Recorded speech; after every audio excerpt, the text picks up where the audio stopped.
ನಮಸ್ಕಾರ ಸ್ನೇಹಿತರೆ, voice of ಕೃಷಿ ಯೂಟ್ಯೂಬ್ ಚಾನೆಲ್ಗೆ ನಿಮಗೆಲ್ಲರಿಗೂ ಸ್ವಾಗತ. ಇವತ್ತು ನಾವು ಭಾರತ ಸರ್ಕಾರದ ಒಂದು ಅದ್ಭುತ ಯೋಜನೆ ಬಗ್ಗೆ ಮಾತಾಡ್ತಿದ್ದೀವಿ. ಇದು ಮಹಿಳೆಯರ ಆರ್ಥಿಕ ಸಬಲೀಕರಣಕ್ಕೆ ದೊಡ್ಡ ಮಟ್ಟದಲ್ಲಿ ನೆರವಾಗಲಿದೆ. ನಾವು ಮಾತಾಡ್ತಿರೋದು 2023ರಲ್ಲಿ ಜಾರಿ ಮಾಡಿದ ಮಹಿಳಾ ಸಮ್ಮಾನ್ ಉಳಿತಾಯ ಪ್ರಮಾಣ ಪತ್ರ ಯೋಜನೆಯ ಬಗ್ಗೆ. ನಮ್ಮ ದೇಶದ ಮಹಿಳೆಯರು ಆರ್ಥಿಕವಾಗಿ ಸದೃಢರಾಗಲು ಭಾರತ ಸರ್ಕಾರ ಹಲವು ಉತ್ತಮ ಯೋಜನೆಗಳನ್ನು ಜಾರಿಗೆ ತಂದಿದೆ. ಅವುಗಳಲ್ಲಿ ಪ್ರಮುಖವಾದದ್ದು 2023ರಲ್ಲಿ ಆರಂಭವಾದ ಈ ಮಹಿಳಾ ಸಮ್ಮಾನ್ ಉಳಿತಾಯ ಪ್ರಮಾಣ ಪತ್ರ ಯೋಜನೆ. ಇದು ಚಿಕ್ಕ ಪ್ರಮಾಣದಲ್ಲಿ ಉಳಿತಾಯ ಮಾಡೋರಿಗೆ ಒಂದು ಅತ್ಯುತ್ತಮ ಅವಕಾಶ. ಈ ಯೋಜನೆಯಲ್ಲಿ ಮಹಿಳೆಯರು ತಮ್ಮ ಹೆಸರಿನಲ್ಲಿ ಖಾತೆಯನ್ನು ತೆರೆಯಬಹುದು. ಅಷ್ಟೇ ಅಲ್ಲದೆ ಅಪ್ರಾಪ್ತ ಬಾಲಕಿಯರ ಹೆಸರಿನಲ್ಲಿ ಅವರ ಪೋಷಕರು ಅಥವಾ ಪಾಲಕರು ಸಹ ಖಾತೆಯನ್ನು ನಿರ್ವಹಿಸಬಹುದು. ಇದರ ಪ್ರಮುಖ ಲಾಭಗಳನ್ನು ನಾವು ನೋಡೋದಾದ್ರೆ, ಈ ಯೋಜನೆಯಲ್ಲಿ ನೀವು ಗರಿಷ್ಠ 2 ಲಕ್ಷದವರೆಗೆ ಹೂಡಿಕೆ ಮಾಡಬಹುದು. ಹಾಗೆ ನಿಮ್ಮ ಠೇವಣಿಯ ಮೇಲೆ ವಾರ್ಷಿಕವಾಗಿ 7.5% ಬಡ್ಡಿಯನ್ನು ಕೂಡ ಪಡೆಯಬಹುದು.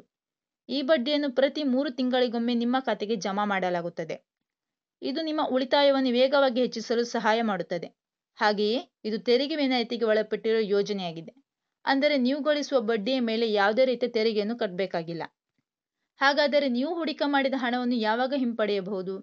ಸ್ನೇಹಿತರೆ, ನೀವು ಖಾತೆ ತೆರೆದ ದಿನದಿಂದ 1 ವರ್ಷ ಪೂರ್ಣಗೊಂಡ ನಂತರ ನೀವು ಅರ್ಹ ಬಾಕಿ ಮೊತ್ತದ 40% ಹಣವನ್ನು ಹಿಂಪಡೆಯಬಹುದು. ಉಳಿದ ಹಣವನ್ನು ಅವಧಿ ಮುಗಿದ ನಂತರ ಪಡೆಯಬಹುದು. ಆದರೆ ಅಕಸ್ಮಾತ್ ಅವಧಿ ಪೂರ್ಣವಾಗಿ ಖಾತೆಯನ್ನು ಮುಚ್ಚಬೇಕಾಗಿ ಬಂದರೆ ಅದರ ನಿಯಮಗಳೇನು? ಖಾತೆದಾರರು ದುರದೃಷ್ಟವಶಾತ್ ಮರಣ ಹೊಂದಿದರೆ ಖಾತೆಯನ್ನು ಮುಚ್ಚಬಹುದು. ಅಥವಾ ಖಾತೆದಾರರು ಮಾರಣಾಂತಿಕ ಕಾಯಿಲೆಗಳಿಗೆ ಒಳಗಾದಾಗ ಹೂಡಿಕೆ ಹಣವನ್ನು ಹಿಂಪಡೆಯಬಹುದು. ಒಂದು ವೇಳೆ ಅವಧಿ ಪೂರ್ಣವಾಗಿ ಖಾತೆಯನ್ನು ಮುಚ್ಚಿದರೆ ಬಡ್ಡಿದರ 7.5ರಿಂದ 5.5ಕ್ಕೆ ಇಳಿಕೆಯಾಗುತ್ತದೆ. ಇದನ್ನು ನೀವು ನೆನಪಲ್ಲಿ ಇಟ್ಕೊಳ್ಬೇಕು. ಇದೇ ರೀತಿ ಮಹಿಳೆಯರಿಗೆ ಸುಕನ್ಯಾ ಸಮೃದ್ಧಿ ಯೋಜನೆ ಮತ್ತು ಗ್ರಾಮೀಣ ಮಹಿಳೆಯರಿಗೆ ಹೆಚ್ಚು ಬಡ್ಡಿ ನೀಡುವ ಕಿಸಾನ್ ವಿಕಾಸ್ ಪತ್ರ ಯೋಜನೆಯಂತಹ ಹಲವು ಯೋಜನೆಗಳಿವೆ. ಕಿಸಾನ್ ವಿಕಾಸ್ ಪತ್ರ ಯೋಜನೆಯಲ್ಲಿ ಹೂಡಿಕೆ ಮಾಡಿದ ಹಣಕ್ಕೆ ATC ಕಾಯ್ದೆಯಡಿ ತೆರಿಗೆ ವಿನಾಯಿತಿಯೂ ಲಭ್ಯವಿದೆ. ಈ ಎಲ್ಲ ಯೋಜನೆಗಳ ಬಗ್ಗೆ ಹೆಚ್ಚಿನ ಮಾಹಿತಿ ಪಡೆಯಲು ನಿಮ್ಮ ಹತ್ತಿರದ ಅಂಚೆ ಕಚೇರಿಗೆ ಭೇಟಿ ನೀಡಿ. ಅಲ್ಲಿನ ಅಧಿಕಾರಿಗಳು ನಿಮಗೆ ಸಂಪೂರ್ಣ ಮಾಹಿತಿಯನ್ನು ನೀಡುತ್ತಾರೆ. ಈ ಯೋಜನೆಗಳು ಮಹಿಳೆಯರಿಗೆ ಆರ್ಥಿಕ ಸ್ವಾತಂತ್ರ್ಯ ಮತ್ತು ಭದ್ರತೆಯನ್ನು ನೀಡಲು ಉತ್ತಮ ಅವಕಾಶವಾಗಿದೆ.